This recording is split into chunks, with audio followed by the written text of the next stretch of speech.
Hey, hello, and welcome back to On the Soul's Terms podcast. It's a delight to be back on the air, and it's extra magnified, delightful to be back with you, Melanie Reinhart. Thanks for coming back on the show. Thank you, Chris. It's a delight to be here. Yeah, I guess we've been in preparation. We've had about an hour of conversation together as we were rambling our way uh, through so many things, and I was noticing how the moon has that sort of magnetic pull to it, where it's pulling towards it so many ideas and seemingly so many different iterations and all of these different things were sort of like occurring. And did you also have that experience? Yes, I did very much. And I was also thinking about how, the, as earthlings living on the earth, it's like the moon is really a constant companion, Hmm. which is visually always changing. And I find that so profound that there's a consistency or a substantiality about what the moon represents, maybe like consistency through change or something. Hmm. And I often think, in these really turbulent times that we're living through, I mean, geopolitically, Hmm. and therefore likely personally as well, that even though structures of all kinds are collapsing everywhere, governmental structures, literally buildings collapsing, earthquakes happening, and so forth. So when the earth and its inhabitants are in turmoil, we do still have the predictable regularity Hmm. of the moon and its cycles. Hmm. And I mean, today it's really easy on the internet to find out information about what the moon is doing, just in terms of when it's new, when it's full, so when it's waxing and waning. And I myself and loads of people I know find it very consolating. Don't know if that's a word, but anyway, consolating Hmm. to be able to entrain with the moon and really feel that rhythm of waxing and waning in our own physical bodies. Hmm. Because it's known, for example, that the moon and its movements related to the earth, the moon creates the tides in Hmm. the sea. And of course, there are tides within our body as well, um, that range from actual physical chemical processes to subtle energy processes. And many of you will know uh, that in craniosacral work, which Chris is also an expert in, believe they refer to the tides, Yeah. long tides and short tides, and that kind of thing.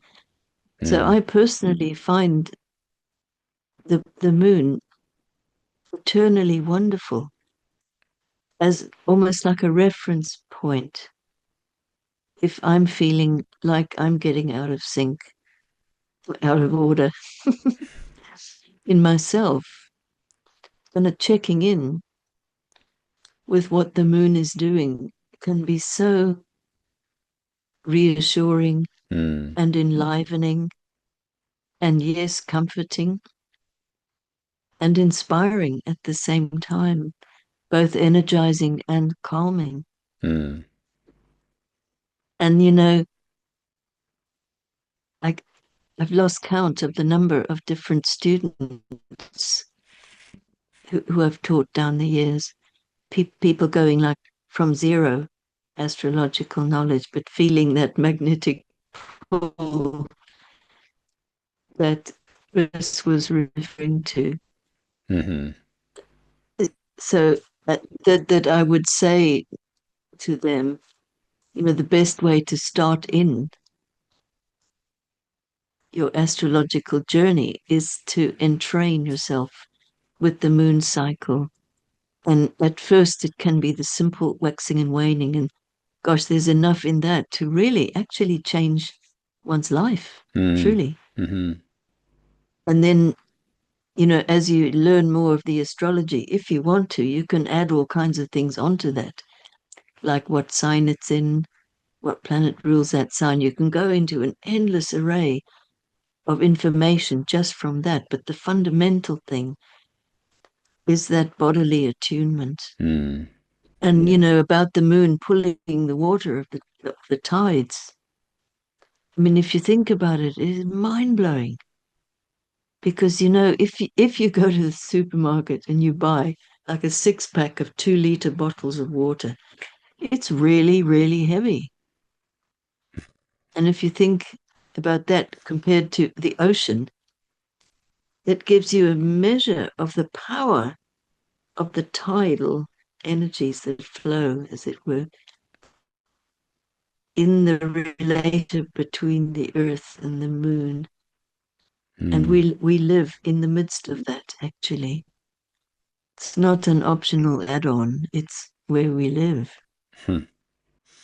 What a great what a well firstly what a great introduction there, and I love that you brought in the tides and the craniosacral tides there. It's because yeah, that is something that I really relate to.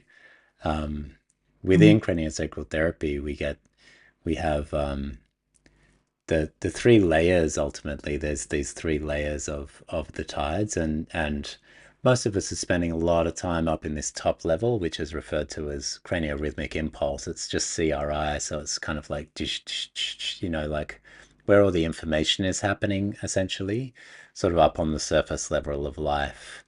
And then inside of a session, or when you're working with someone, or when someone is ultimately, as you said many times in your introduction, they're attuning, which is really the sort of secret sauce, isn't it? That's really the word of the moon, is the attunement. When Mm. that person's attuning with you, you can just suddenly drop, and all of a sudden it's like all of the fluid in your system starts to sort of settle, or move in a different way, or move at a different frequency. And we call that the mid tide, when we drop Mm. down underneath the surface layer of Oh, reality. And we can feel that of like, we drop. And then every now and again, we'll go down to what's called the long tide, which is this, suddenly it feels like you're in, I would say, the timeless.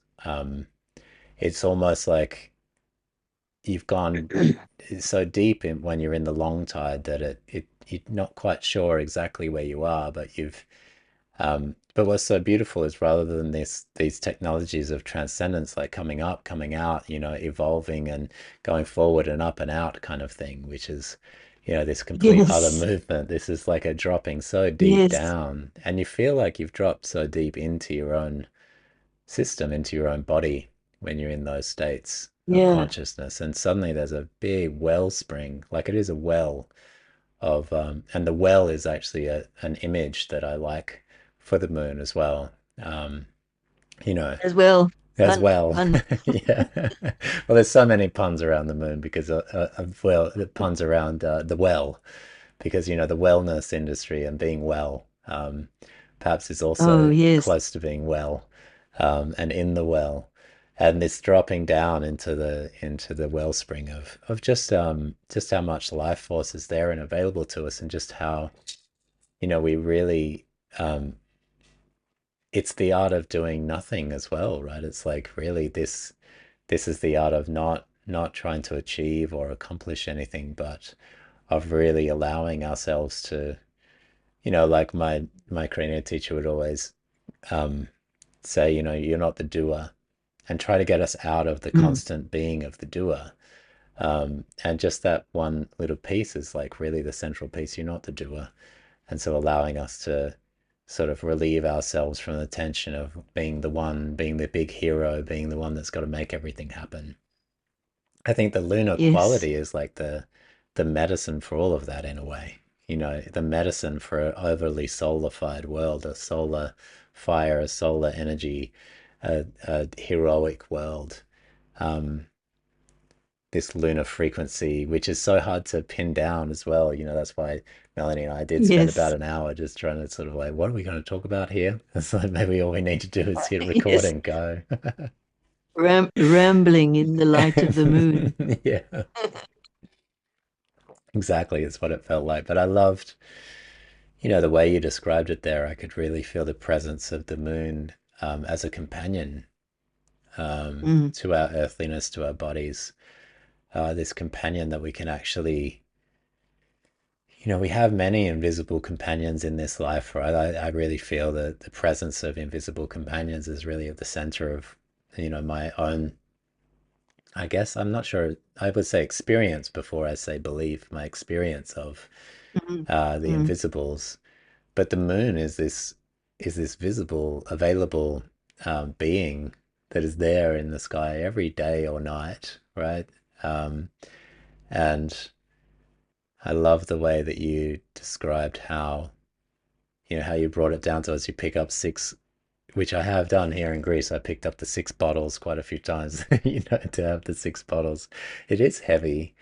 And then imagining the weight of the ocean and therefore the power of this goddess, the moon, in her ability to draw towards her that much weight and then Yeah, let it go, or draw it around as she goes around the earth. Um, Very extraordinary. I'm just thinking, Chris, would you like to read the Orphic hymn to the poem? Yeah, I think so. Yeah. So we've also been discussing the Orphic hymns, which perhaps some of you out there will have heard of. The Homeric hymns are also very famous hymns from the ancient Greek tradition. But in the Orphic hymns, they actually start by the god Orpheus himself giving one of his students or disciples, who's called Museus. So he starts by giving Museus some idea about sacred rites that they are both about to witness and participate in. And so their intent, and also it's a praise poem to all the gods and goddesses which are going to be involved in the sacred rites and ceremonies. So, in other words, he refers us to the many, the many gods and goddesses, and almost brings the many into a wholeness or a container by referring to the mother of the immortals here present.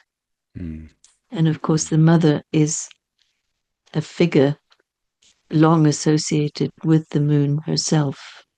mm, He also says, friend, use it to good fortune.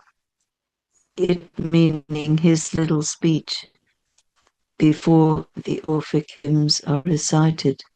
mm, And I certainly find that with the moon,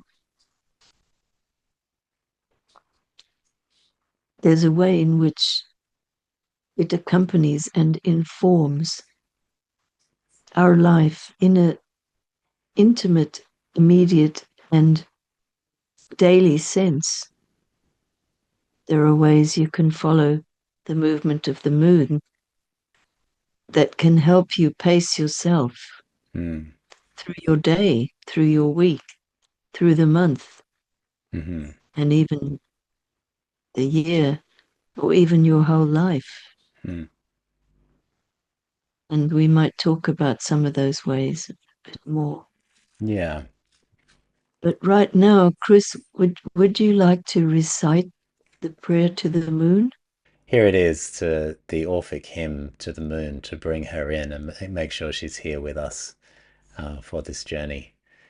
Here, goddess queen, diffusing silver light, bull-horned, and wandering through the gloom of night, with stars surrounded and with circuit wide night's torch extending, through the heavens you ride, female and male, with borrowed rays you shine, and now full orbed, now tending to decline. Mother of ages, fruit-producing moon, or Mene, whose amber orb makes night's reflected noon. Lover of horses, splendid queen of night, all-seeing power, bedecked with starry light. Lover of vigilance, the foe of strife, in peace rejoicing and a prudent life. Fair lamp of night, its ornament and friend, who givest to nature's works their destined end. Queen of the stars, all-wise Artemis, hail, decked with a graceful robe and shining veil. Come, blessed goddess, prudent starry bright, come, moony lamp, with chaste and splendid light, shine on these sacred rites with prosperous rays, and please accept thy suppliant's mystic praise.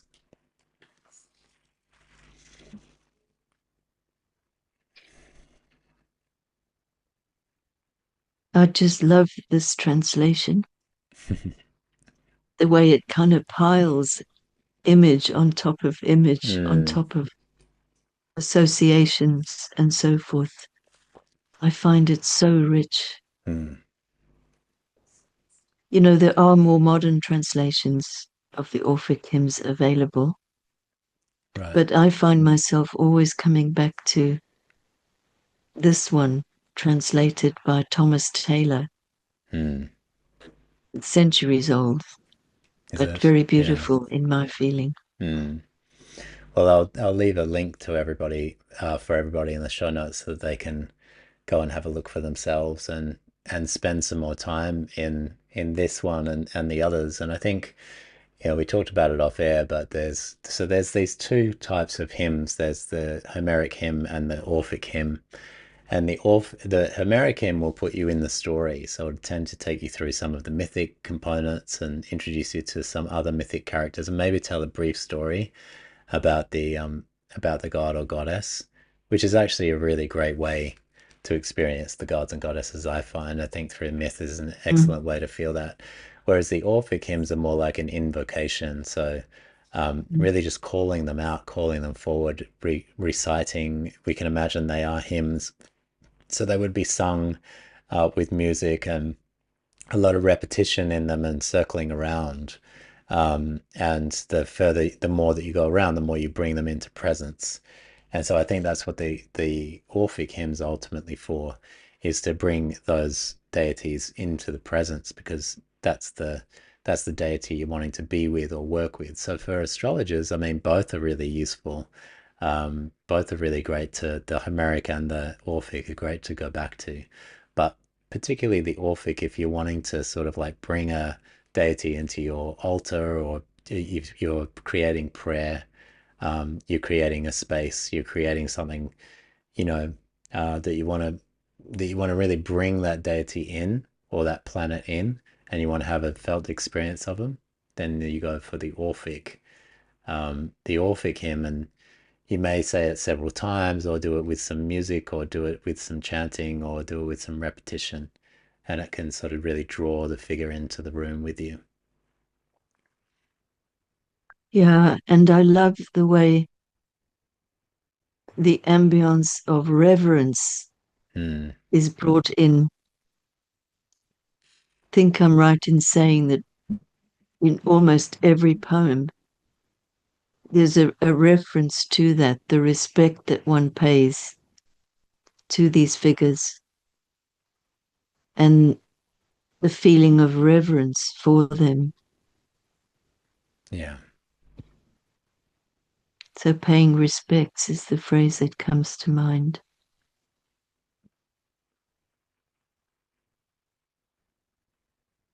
yeah. That is important, that we're that we're containing, and that we're creating the kind of containment for that deity. Because I mean, that's the thing also that we lose in the modern world. We think these are some ancient things that what the people used to believe, or what the people used to understand, but they're not. They're timeless. The very element of it being a deity or a god or an immortal is that it is timeless. So, you know, Mm. people may stop working with them or believing in them or giving them names or giving them ways to come forward, but that doesn't mean they disappear. And I think this is one of the Yeah. great contributions that Jung gave to us in the 20th century, to speak a lot to that the deities, you may have forgotten them, but they have not disappeared out of the earth. They have not disappeared out of our lives. They've gone underground. And he famously, said, they'll show up inside of the body in the symptom, or in pandemics, or these kinds of places. Like world events is where these deities will make themselves known, and come back to be remembered. If we're not going to be remembering them ourselves, then they're still around. It's not like they go anywhere. So in a Mm. sense, it is reverence is right. And I think probably learning as well, like over time, to give that proper reverence to the gods, as we start to work with them, because then we get, it's that moment, right, that you get the felt experience that these things that we're talking about, they're real.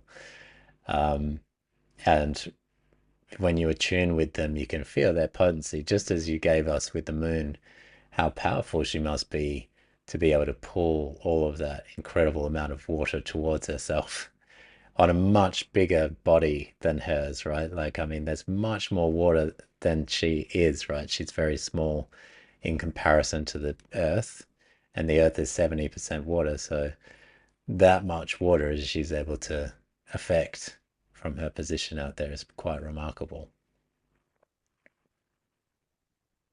Yeah. And I also love the idea of the reflected light, Hmm. because there's something about lunar consciousness which nourishes our capacity for reflection. Hmm.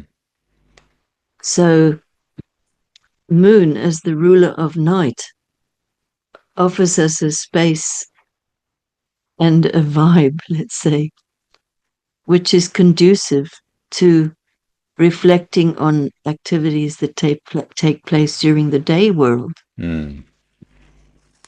And so, within the moon cycle, from new to full and then back to new, both at new and full moons, there are periods where reflection is supported and encouraged, and perhaps in a different way,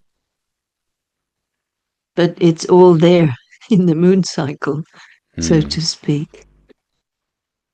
And one of the things that I often think about as well with the moon cycle is the fact that every month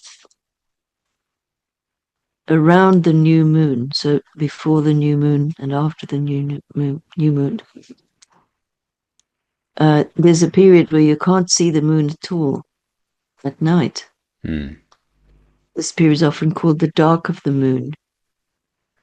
And so to really feel, experience, and know from the inside this waxing and waning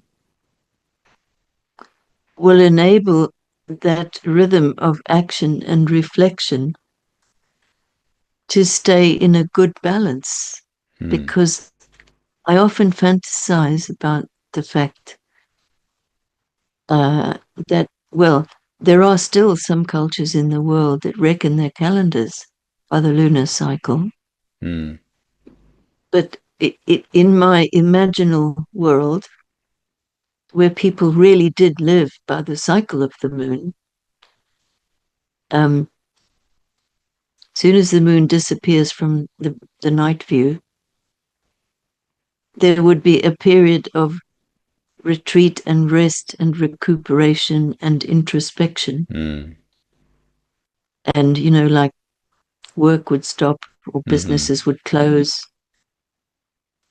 Necessities, which is a moon thing as well, would all continue.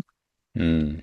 But for the rest, there might be prayers and sacred rites and so on. But it might also be a time when solitude and away from the hurly-burly of everyday life was encouraged. Mm. And I know that for decades and decades, since I first really started working with the moon in this way, I do still try to order my life in that way. Hopefully not too obsessively, but for example, when I'm scheduling things, I do try to make sure that I've got some downtime for me, some rest time around the dark of the moon. Mm. And it can be very profoundly nourishing and energizing if you can take a break around those few days wherever possible. And here's the thing, even if you can't put a line through your schedule and vanish from your responsibilities, you can sort of take on the modality of being veiled anyway, Mm. just by what you choose to engage with. And if you keep that to necessities and what's really important, it can be a wonderful way of refocusing your energy. So you can be going through your own personal secret little dark of the moon time, even if you're really busy. And I'm not making that up. I know it's possible because I've done it many, many times. Mm-hmm. On the other hand, you know, if you, let's say at work, that there's a difficult conversation that's needed and emotions might be running a bit high and so on and so forth. You won't schedule that when a full moon is approaching because the moon also goes in sync with our own emotions. Of course, scientific research will deny this, but anybody who's been actually living this will be able to confirm that's what happens. Mm. So you won't schedule what could be like an awkward business meeting and so on, where there might be anyway a lot of emotion. You won't schedule that just before a new moon while it's all waxing. You'll wait until after the new moon. So the Mm. energy is going Mm. and calming down a bit. And so there's so many ways in which the moon has this direct and practical reference into our our personal lives. As you're talking about this, I am really, yeah, I'm feeling the moon as a teacher. And a funny, Oh, yes, yes, yes. and a curious pun came to me just now. Um, Yeah, tell me. the word mentor. Well, you've got the men there of the men's of the Yes, moon, right? You've got the men, exactly. and then I'm going to put the Tor on. This is not actual etymology, people. This is just me playing.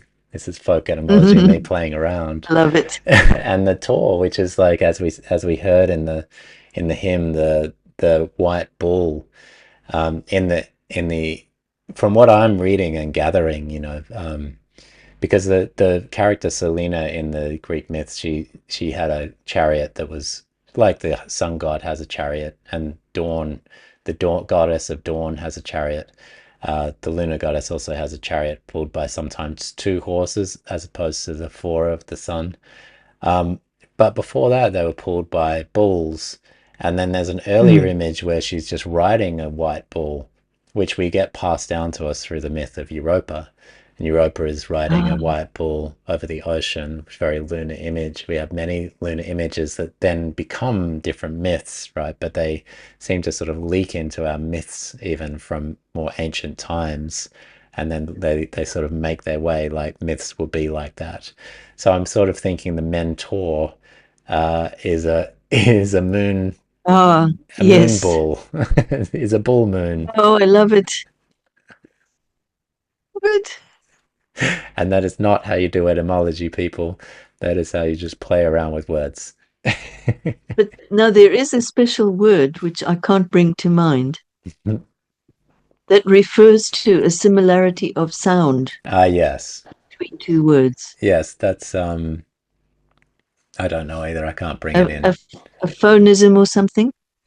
Something like I that. don't know. It's not a Anyway, yeah. there is a word for that. So it is a rect Right. thing Yes. in poetry and so forth. Right. And so the words can sometimes it's funny because and this is the thing about the moon, isn't it, as well? What's really curious going into this episode to record together, we both knew because the moon has that mnemosiny memory to it, and it also has the lethe that we talked about in the 12th house, and all these watery things would be like that. I mean, the moon and memory has like such a when it's at its fullest, you know, when we're really remembering everything so vivid and bright. But then there's that fading as Mm. well, where it become we sort of go through both of those lakes in the underworld or rivers. We both go we go we go through Yes, both, don't we? The mnemosiny of like a very vibrant, yes, vivid memory can come from the body, and I think of the old hymns like that as well, because you yeah, know this is before writing, you know, this sense that people could recite epics to song over the course of a you know several hours and have nothing written down. You know that's the memory is just there. It's almost like you're traveling with yeah, the memory, right? And then equally, we can yes, be in the absolutely. forgetting as well. Yeah. And that in some ways, both remembering and forgetting have their own rhythms.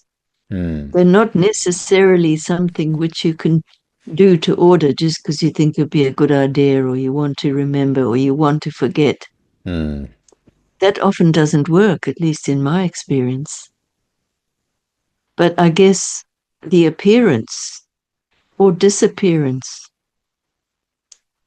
of memories, so the remembering or the forgetting, goes in its own wise rhythm, which often we can look back and see how perfect it was, Hmm. even Yeah. though it was completely uncontrived and in its own timing and so forth.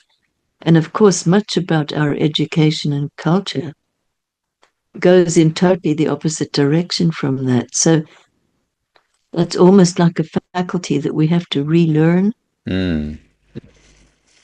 And I think that is like a faculty we have to relearn, and that, and then coming back to the moon, as you said, as the ruler of the night, as the goddess of night, and the whole night world, which involves Yes. dreams and dreaming and the imagination.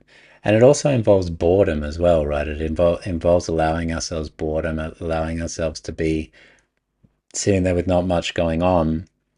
And when we can be in these states, then our imagination starts to come back online again. It's Mm, like, mm, you know, obviously the modern world is set against the imagination in so many different ways because it doesn't allow boredom so much, it doesn't allow downtime so much, and it doesn't allow these ways that we get back to the night world. In fact, even quite literally, right, the night world in the modern world is lit up. It's like the day mm. world has invaded the night world by lighting it up, so that if you see the Earth from the moon, you can see the lights all over the place, right? Like the night world is on fire in a way. Um, Wow. Wow. yeah, Yes. so that dark moon that you're talking about on a personal level, yeah, we want to have that switching off and relaxation, but it's also such a collective level of forgetting because we have that, we don't do that, right? I mean, we just don't Yeah, allow for that switch off. and I was just thinking when you were talking about imagination, in today's world, it's like our own imagination has been kind of colonized Mm, by the media. mm, And so that emptiness and boredom, which Chris was referring to, if we're not accustomed to allow that and to feel into and understand that this can be a positive part of our own experience, once that begins, or let's say dark of the moon starts, the kind of socially conditioned impulse would be to turn on the radio, turn on the television, go to the computer, and then be full of somebody else's imaginings mm, rather than our own dreams and imagining, which come up from within. mm, I also thought about, the fact that the moon, as it orbits around the Earth, it actually always shows the same face yeah. to the Earth. And on the other side of the moon, it's often called the dark side of the moon,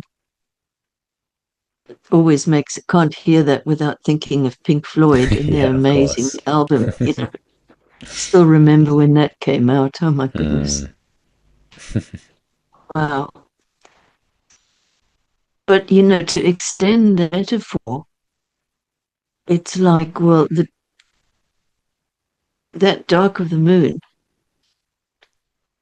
is what we imagine when we consider the fact that we can only see the front face, as it were, mm, of the moon. But, in reality, the other side of the moon is always flooded with the sunlight. mm, And so there's a whole mixture of the relationship between light and dark, which is embodied in the moon cycle because it goes from being, one of the biggest objects that we see at night to not being visible at all and everything in between, you mm. know? Yeah, I've always so when it comes to that, the face that's the side of the moon that's facing the sun is always facing the sun. Is that what that means? That's the relationship between, so that is always light and the other side is always dark. That's the facts, right? That's my understanding. Yeah, mine And too. maybe Yeah. I've got it all wrong. No, I think you're right. So then we only ever see that. We only can ever see the light side, obviously. Hello, listeners. I'm just going to interrupt us here just for a moment to clear this up because Melanie and I got into a little confusion here. We mixed up two things. The two things are the dark side of the moon and the far side of the moon. And Melanie was right originally by saying that we only ever see one side of the moon. That's correct. I brought in the confusion by suggesting that the same side always faces the sun. And so I just thought I'd come in here to say what the actual mechanics are. The moon takes the same time to spin once as it does to orbit us. So it always shows us the same face. And what changes is how much of that face is lit by the sun. That's what gives us the phases. The far side of the moon we never actually see down here on Earth. The only footage of it we have is from a spacecraft in 1959 when we first photographed it. If you're on YouTube and you want to have a look at that and how that works, there's a graphic here and you can pause on it just to check that out. But just happy to clear that up. I think this is good evidence that this podcast is also an educational tool for me, as everything I touch on here in the podcast is partly my learning process as well as a teaching tool. Anyway, with that cleared up, back to the interview. Which is so Yeah, fascinating. I love these elements of how the sun and the moon have their interplay with each other in that way, right? absolutely. Like there's really no reason that the sun and the moon should be the same size in our sky. There's no reason at all for that, you know. And the only reason that is the case is that one, the moon is 400 times closer, and the sun is 400 times bigger. Um, and so Yeah, that's how that happens, which is so kind of crazy um, to you know. That's one of those things that even if you're not into the mystical wonders of things, you know, like I do think that it's wonderful no matter how you look at it. You know, it's so yeah, awe-inspiring no matter exactly. whichever lens you want to look at it, whether that's the full scientific atheist lens, it's still really remarkable. Um, you know. Absolutely. And the other thing that I often think about is that the night sky, so the night from the Earth point of view, is where our own shadow, as it were, is covering the light that we would see in the sun. And so there's this little band in the sky which we can see. And that's where all the knowledge of the stars has come from, because you can't see stars in the daylight. Hmm. The daylight is dominated by the sun. And okay, very occasionally at the new moon, you'll see the moon on the opposite side of the sky. But basically, the sun rules the day, Hmm. but it's the moon that rules the mystery of the night. Hmm. And somehow I've always found that so evocative.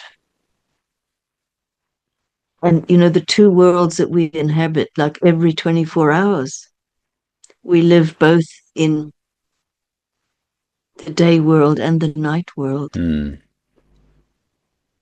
And, of course, there are latitudes on Earth where the becomes, day and night become very stretched.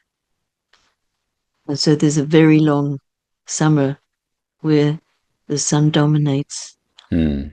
and a very long winter where the moon dominates.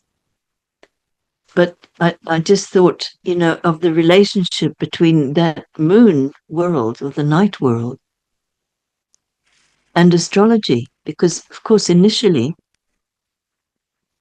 the whole huge body of astrological knowledge was built up by observation, not through telescopes and Hmm. huge, monstrous big telescopes and so forth, but by the naked eye.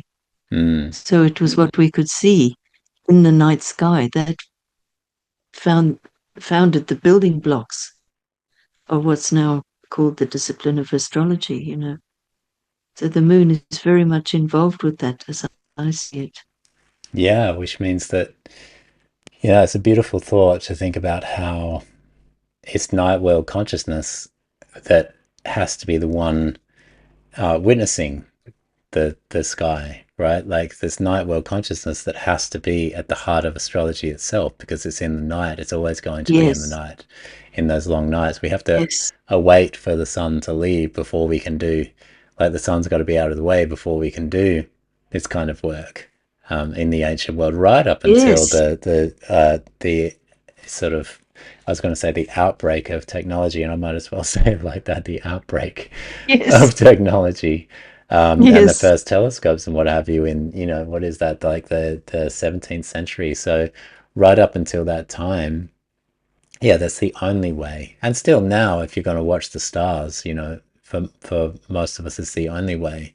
It's to be in our night consciousness. It's to be in the night world, and that's such a beautiful metaphor, I think, for the dreaming consciousness that the moon represents. That is at the heart of yes, astrology, right? That astrology is really, yes, it's really, it's it's grounded inside of symbol and image and myth and imagination, um, and psyche, and trying to understand reality, not just the human beings, but reality, all of reality.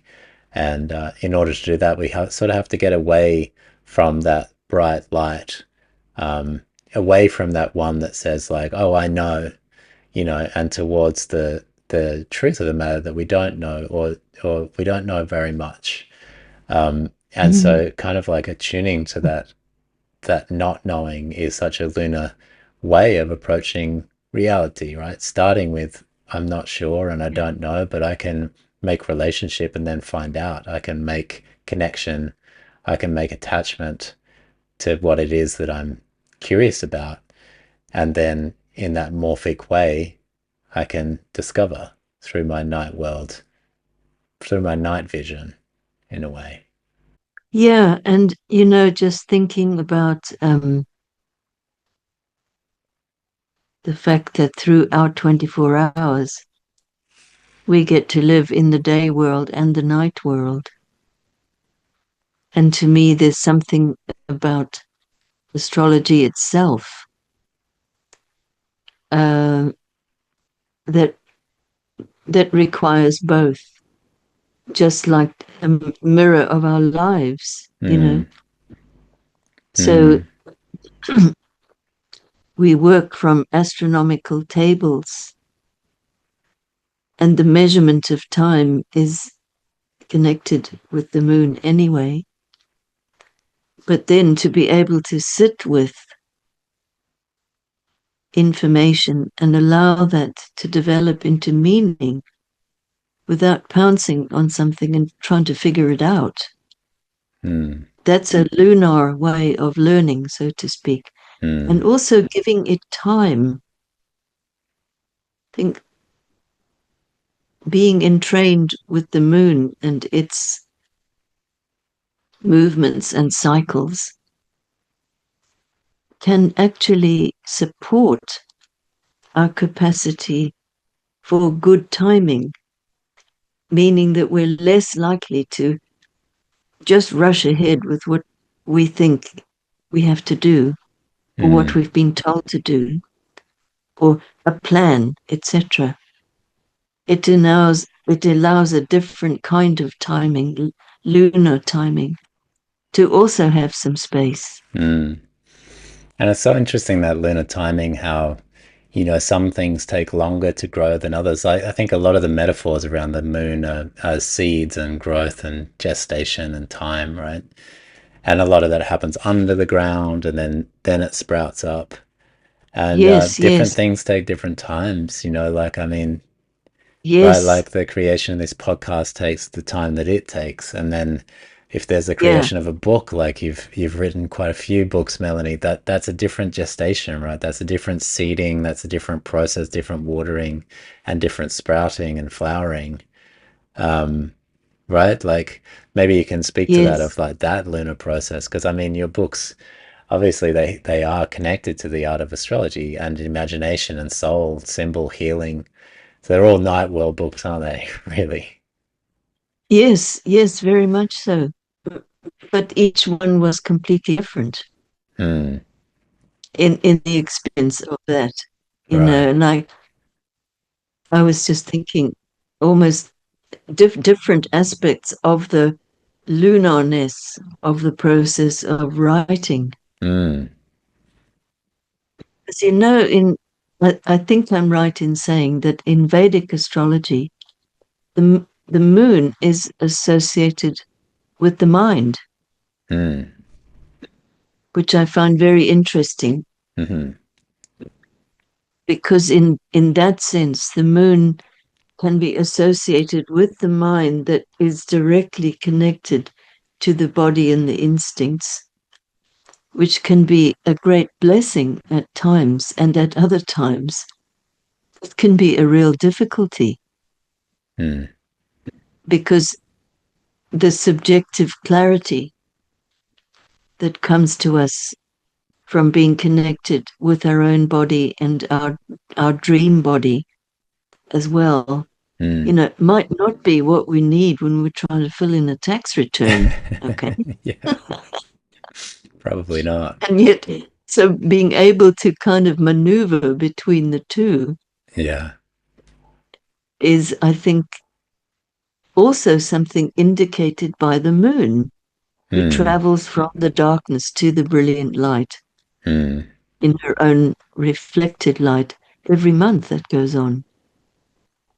Yeah, I mean, I'm not sure if it's a, well, I can't speak to the Vedicness of that, but I see the moon as the mind as well as Mercury. Like there's this pairing of the two, right? Whereas the moon Yes, is much more of that right brain imaginal, the frequencies of the um, yeah, the symbolic and the weaver of the oceanic, I guess, right? And yes, and Mercury with the ability to then sift and sort and work things out and do the left brain stuff. Um, yeah, as per you and I both love the work of Ian McGilchrist and his yes. mastered his emissary. And I would say therefore in that metaphor that he uses, it's the moon that would be the master and Mercury is the emissary, which would fit really beautifully. Oh, that's that's wonderful. I didn't even think of that when I was Yeah. reading the book, but it's perfect. Yeah, it works, doesn't it? It works Yeah, because the moon does have that connection, and even the things we've talked about today about memory and and about that connection to remembering and forgetting. Like we think about those as the things that the mind does of learning, even of growing and learning. Um, I think the moon is in charge of a lot of that, and then Mercury's job to go back and sift and sort and place things, in its Gemini and its Virgo processes, gathering that information, placing it in its right place. Mercury is fantastic at yes, that, but it needs to yes, be the emissary to the moon. yes. And I also, as you were talking about that, I was also thinking how, cancer, the sign of Cancer, which is ruled by the moon, in the body is associated with the stomach. Hmm. And so that's a place of the beginning of the digestive process. Hmm. So we receive nourishment first through, into the stomach. And I suddenly thought, oh, well, it's like in terms of the mind, the, the moon function in the mind is where we rest and digest information and experience. And if we don't have enough time to do that, it's like then we can feel a bit like a lunatic. In other words, a bit crazy. The word lunatic comes from same root as the word moon, lunar. Yeah. And I would even go a step further to say that it is perhaps the gut in which we do receive information as well, which is why um, we can feel sort of out of it if we've received too much information that we can't digest. Yeah. That can be a real problem. Obviously, a problem in the modern world because we're sort of information junkies now, Yes. on a collective level, and so it becomes Yes, something that we absolutely. that we can't digest, and Yeah. so all those neural pathways, and as you say, the stomach and everything. Um, yeah, it was interesting, wasn't it? Because before we started the call, we had a brief meditation together, Melanie and I, and we were tracking within my body. I was tracking the sacrum, that sort of sense of root and home, and connection to where I am. And you were tracking the stomach, actually. So interesting that it should Yeah. come up now, is that was where you were taken into your body as well. And Yes. yeah, and we did say we wanted to speak from the body, from the body's experience, not get caught too much in the information. So it's interesting to sort of Mm-hmm. hear us sort of return to that and to get the sense of the stomach as, yeah, I guess it's the first place that information or that nutrient or the nourishment or the things go into the stomach and then get passed through the gut system. Yeah. And I was just thinking of how, those processes are invisible in the sense of they occur inside the body. Mm. And so, in that way, they're like secret processes, Mm-hmm. just as our dream world is a secret process. Mm. And there can be an element of our dream. life, which is actually helping us digest experiences from the past, even the long past, or Mm. it could be just past day kind of thing. And sometimes dreams will present images that immediately you can recognize is a reflection of your past day or your past week. And then at a perhaps deeper level, there can be dream images where you have absolutely no idea what they're about or where they've come from. And it may take a while of hanging out with the dream, like waiting for it to speak, rather than imposing an interpretation on it, you Mm. know? Mm-hmm. So, there's numerous books out there which are interpreting dream symbols. And while that can perhaps be useful in terms of a series of prompts to one's own associations, if that just buys into the urge to figure it out and have it all neatly tied up with a bow and packed up and all that, Mm. it's not going to help any deeper connection with the dream life. But if we're willing to just maybe tinker and speculate a little bit, sort of open the door to the dream and wait until it begins to speak. I mean, by all means, open up a little section in your journal, put the date, describe the dream in very Mm. simple terms, and then leave the page blank Mm-hmm. and come back to it when you feel called back to it. And it's amazing what our own dream body can yield. Um, I think many people, when first becoming aware of their dreams and the value of their dreams, um, approach it with a kind of a thing of, oh, I don't know what this means. What does it mean? How can I find out? And then maybe go to the books which tell you about dream symbols and all that. Mm. And so the more you try to peg it down, the more you won't get the nourishment and the energy from it. Mm. Yeah. But as I was saying, if you can leave it to speak, you hang out with it and see what comes forth, and it can be remarkable. Mm. I sometimes have suddenly come into my mind a dream image from like decades ago that I wouldn't have been able to make a conscious recall of. But when it's relevant, back it comes. Like, wow, in lunar time, there is a connection between past, present, and future. They're not like separate chunks of time that we're Mm. disconnected from. The whole thing is like a stream. I think that's partly why people love historical novels, riding on that tide of history, or mythology too, riding on the tide of history. Yeah, there's something so healing about just being in the timeless. And I think dreams can take us Yeah. to timeless places because they are so full of archetypal imagery, and they feel like they can be occurring anytime. But what struck me about what we're talking about here is like, well, if the moon rules the night world, right? And that's when the sun has gone that we can get to that place.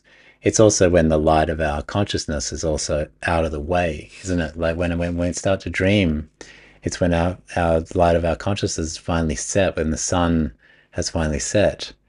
And then Yeah. and then all of those creatures, it's kind of like the stars were all there, but they were blocked out by the sun being there. But then once the sun's gone, all of those creatures come out, all those night creatures come out, and they come in and Yes. out in our consciousness.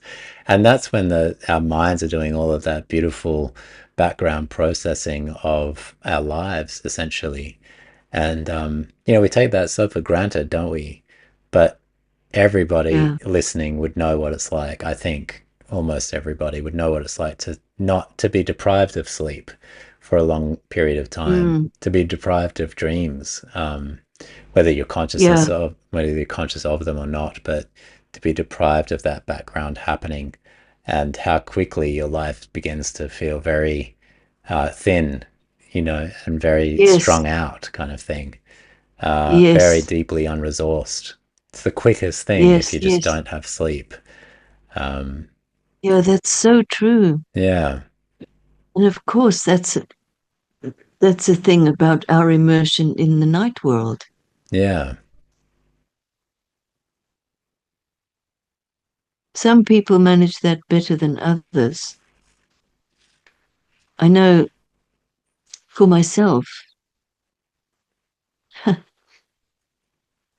if I have too little sleep, it doesn't take me more than a few days and I feel a nervous wreck. Mm, yeah, So I don't have much resilience right. in terms of missing the immersion in the night world, I must admit. Yeah, yeah. It's so necessary, huh? I was talking to Jason Holly about that, and he says, summer really affects him because there's so much more light. So he just All the automatically light. has Yes, less darkness exactly. and less ability to sort of work it through. Yeah, Yeah. absolutely. Mm, Absolutely. yeah. Yeah. It's like we don't I feel like we don't appreciate it enough, even just on that most basic level, don't appreciate just everything that the because I mean the moon really is symbolic of what Jung would call the unconscious, even though later on he thought maybe that was not the right word to use because it was anything but unconscious back there. But still, it's the kind of word that we've inherited, the unconscious. And it's just doing so much Hmm. heavy lifting. It's doing so much work in the background. And I feel like, just as we're talking about it now, it's like Yes. we don't, that reverence that we're giving to this Orphic hymn, which is the symbol of that, the symbology of the Selena or the moon. Do we give that reverence back to the moon itself or to the unconscious? I think that's really Yeah. the dilemma of our times, one of the great dilemmas of our times, having not given reverence to that part and giving so much reverence to the light and to the solar. Yeah. We're And paying the as price you on so said, many levels. exactly. And as you said about the light pollution, Yeah, you know, and so, there are places on Earth which are now made into like dark sky sanctuaries really, where there are all kinds of local rules and regulations about how many streetlights can be there or really. how many of those flashing security lights that come on with movement and so forth. Wow.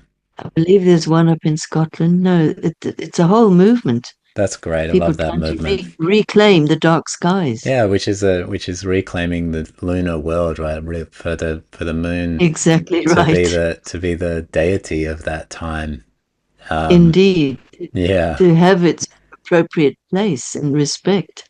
yeah. I'm often thinking about that when I'm in I'm in Greece now and I'm at these beautiful sites. I mean, they're ruins, most of them. You just see like the remains of it, but imagining that ancient world, because some of these structures are, I was at one the other day that's like 530 BCE. Wow. These really ancient places, and just thinking, oh well, in that if you go back to pre-electricity and what the stars must have been like, what a show every night would have been, Yeah, what a fascinating theater the night world would have been when yeah, just because all you're relying on exactly. is With candlelight, yeah, exactly, exactly. and torches, yeah, what a different world. And I do feel like how to honor this moon. um I feel the I feel the presence of my own Cancerian sun inside of this, as a I mean, of course, I'm Right. a participant in this solar world, and I'm a participant in how much we've taken from the night world in so many ways, metaphorically and literally. We've talked about a few literal ways there, but metaphorically as well. Not Mm. giving the proper reverence to the imagination or the dreaming, and not giving proper reverence to all sorts of night world activities, the Dionysian, the free, the loosening of the bonds, the rituals and the ceremonies. And you mentioned before we came on air, like the Eleusinian mysteries and the dedication to the mysteries, right? Like all of these, turning our attention back to the night world. I feel it's such a big element of calling inside of that. I think my son in Cancer feels like such a deep pull towards that. And yet looking around and seeing the world just like in what seems to be just careering in the other direction, coming up with more and more ways to Yeah, create more and more stuff, you know? yeah. Also, just thinking about the fact that in terms of space technology, Mm, the the first journey that was made was to the moon. And I know on one level, that's because the moon is the closest thing, maybe, yes, of course. Yeah. that that that could be landed upon. And yet it just felt hugely symbolic to me. Yeah. And it, for me, feels quite sorrowful Mm, in a way that the whole trajectory of the last few hundred years of anyway Western culture has progressively disconnected so much from this lunar night world mm, that in order to try to connect back with it, they have to spend billions and take huge amount of time and money and resources in general to build a literal thing that can go there, literal thing. Yeah. you know, And call it whereas Apollo. actually, We'll call it Apollo. yes, exactly, We'll call it the sun. exactly. And actually, through the vehicle of our own respectful imagination, we can go to the moon, in quotes, meaning that we can partake of and enter that lunar world. And, you know, none of all the rest is strictly necessary. Yeah, and it's free to do that. It doesn't I cost was going to multiple say, and billions. it doesn't cost, and it can't be taken over by, let's say, um, governmental forces or whatever. Yeah, I hear you. Yeah, it's interesting that we first sent Apollo and now we're sending Artemis these days. So the Yes, twins. I thought of that. Yeah. Anyway, Melanie, I feel like we've gone to so many beautiful places, but I feel the need to do the other thing that the moon does beautifully, which is to limit and contain. I feel that is very much part of lunar consciousness, Yes, to limit and contain. And so I feel us coming towards the sort of beginnings of the ending here. yes, Do you feel that too? yes, me too. Yeah. I was just having the feeling of what a lovely ramble it's Yeah. been. And I thought, oh, like a moonlight ramble. A moonlight ramble, that's it. Yes.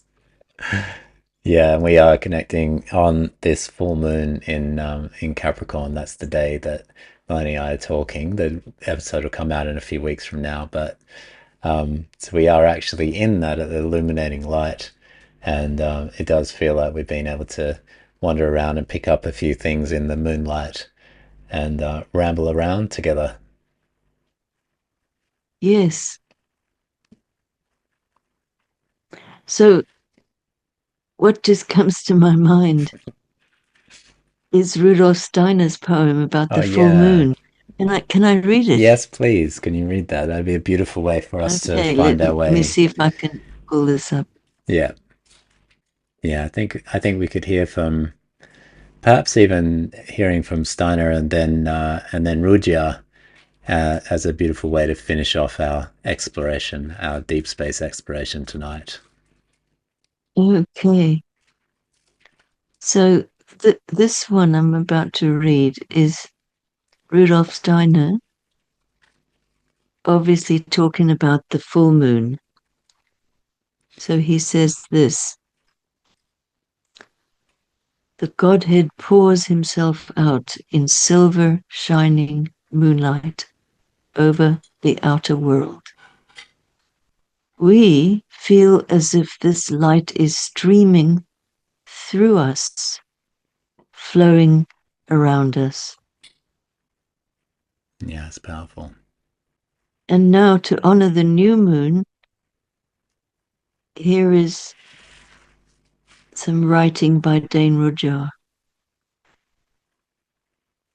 The following days she is seen no longer, lost as she is in the exalted light of the sun.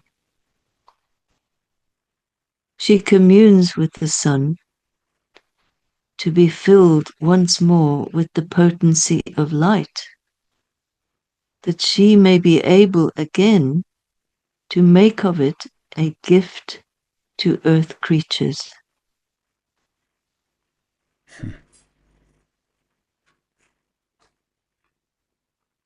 I love that one. Wow. Mm.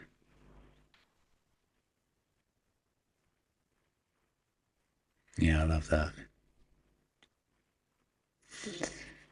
Yeah, beautiful, Melanie. Well, let's allow that to be the image that that the light we've gathered up here, the lunar light we've gathered up here, could be like Ruja says, a gift to the earth creatures that are listening along here.